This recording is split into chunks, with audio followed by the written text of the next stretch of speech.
ये comic book the fantastic science squad की चौथी कहानी है, जिसे लेखक सुनील चंद्र माथुर ने 8 साल और उससे ज्यादा उम्र के बच्चों के लिए बनाया है। और हाँ, इसकी सभी कहानियाँ विज्ञान के मजेदार प्रयोगों पर आधारित हैं। तो आज की कहानी है चिपचिपे जूतों का रहस्य। तो कहानी शुरू होती है स्कूल के एक्टिविटी हॉल से। यहाँ हमारी अपनी साइंस स्क्वाड यानी तारा, ज़ियान और उनकी सुपर स्मार्ट रोबोट बिल्ली एटम अपनी एकदम नई साइंस लैब सेट कर रही हैं। देखिए, तारा पहले ही एटम को बता रही है, एटम संभल कर, ये टाइलें ना बहुत ही ज्यादा चिकनी है। और इससे पहले कि एटम कुछ समझ पाता, अरे ये क्या, उसका पैर फिसल गया और एक जोरदार स्ला की आवाज के साथ वो सीधा हवा में है। और फिर एक जोरदार धमकी आवाज, एटम बेचारा सीधा जमीन पर। और उसके रोबोटिक दिमाग में क्या चल रहा है? सिस्टम में खराबी, गरिमा खो गई। लगता है हमारी फैंटास्टिक साइंस स्क्वाड के हाथ एक नया केस लग गया है। तो सवाल ये है कि आखिर एटम के इस तरह फिसलने की वजह क्या थी? यहीं से हमारी स्क्वाड की इन्वेस्टिगेशन शुरू होती है। ये एक फिसलन भरी स्थिति है जिसके पीछे का साइंस समझना बहुत जरूरी है। तो अब जासूसी का टाइम है। तारा और ज़ियान फौरन जांच में लग जाते हैं। पहला क्लू, तारा फर्श को देखकर कहती है, ये टाइलें तो सच में बहुत चिकनी है। और दूसरा क्लू, ज़ियान एटम के प्लास्टिक के पंजों को बड़े ध्यान से देख रहा है। और मजे की बात तो ये है कि खुद एटम ने ही प्रॉब्लम की जड़ पकड़ ली। उसके सिस्टम में एक आइडिया आया है, संदिग्ध कारण सतह पर घर्षण की कमी। तो क्या ये सारा का सारा खेल घर्षण यानी कि फ्रिक्शन का है? और जब भी हमारी साइंस स्क्वाड किसी साइंटिफिक पहेली में उलझती है तो उनकी मदद करने कौन आता है? बिल्कुल सही, उनकी मेंटर दीदा। तो चलिए अब सुनते हैं दीदा का फ्रिक्शन पर एक मजेदार लेसन। और ये लीजिए, नाम लिया और दीदा हाजिर।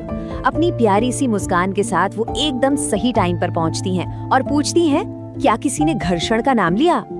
तो आखिर ये घर्षण है क्या चीज? चलिए इसे आसान भाषा में समझते हैं। घर्षण यानी फ्रिक्शन दो सतहों के बीच की वो रुकावट है जो हमें फिसलने से रोकती है। सीधी सी बात है, खुरदरी सतहों पर ज्यादा फ्रिक्शन होता है और चिकनी सतहों पर कम। बस यही इस पूरे रहस्य की चाबी है। और दीदा का समझाने का तरीका तो देखिए कितना आसान है। वो चॉक बोर्ड पर साफ साफ लिखती हैं, खुरदुरी सतह का मतलब है ज्यादा घर्षण यानी कि मजबूत पकड़, और चिकनी सतह का मतलब है कम घर्षण यानी फिसलने का पूरा पूरा चांस। अच्छा, थ्योरी तो समझ आ गई, पर अब बारी है उसे एक्शन में देखने की। तो हमारी साइंस स्क्वाड अब फ्रिक्शन के इस सिद्धांत को साबित करने के लिए एक एक्सपेरिमेंट करने वाली है, जिसका नाम है द ग्रेट स्लाइड टेस्ट।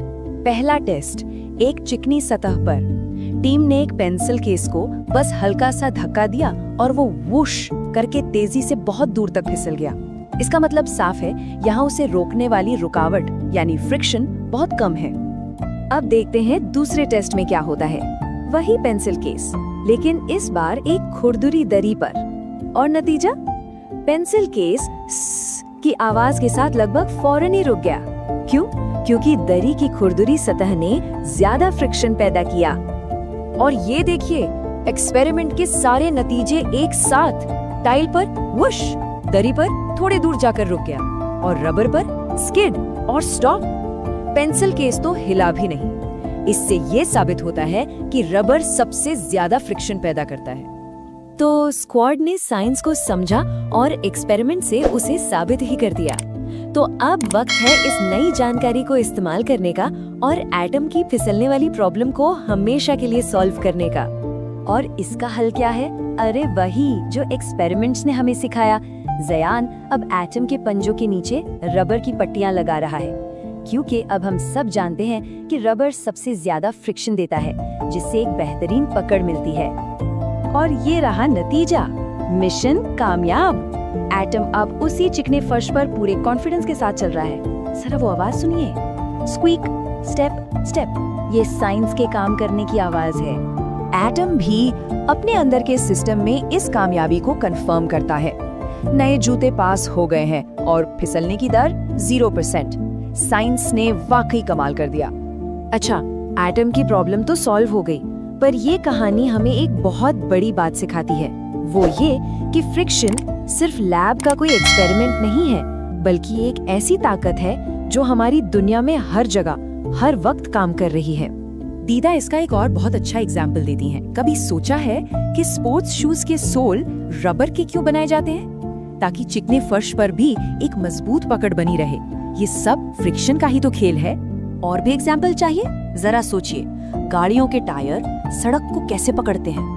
वो फ्रिक्शन है। और जब आप पेंसिल से लिखे को इरेजर से मिटाते हैं, अरे वो भी तो फ्रिक्शन ही है। तो चलिए एक बार फटाफट दोहराते हैं कि आज हमने क्या सीखा। पहली बात, फ्रिक्शन किसी भी मूवमेंट को रोकता है। दूसरी बात, चिकनी सतह पर कम फ्रिक्शन होता है और खुरदरी सतह पर ज्यादा। और तीसरी, रबर जैसी चीजें इसी फ्रिक्शन की वजह से हमें मजबूत पकड़ देती हैं। और जाते जाते दीदा का हम सब के लिए एक मैसेज है। अगर एक साइंस जासूस बनना चाहते हो तो फ्रिक्शन का पीछा करो, यह हर जगह है। अगर आपको ये कहानी अच्छी लगी तो ये किताब Amazon.in, pothi.com और Amazon.com पर उपलब्ध है। जितनी जल्दी हो सके अपनी कॉपी मंगवाइए और अपनी समीक्षा जरूर लिखिए।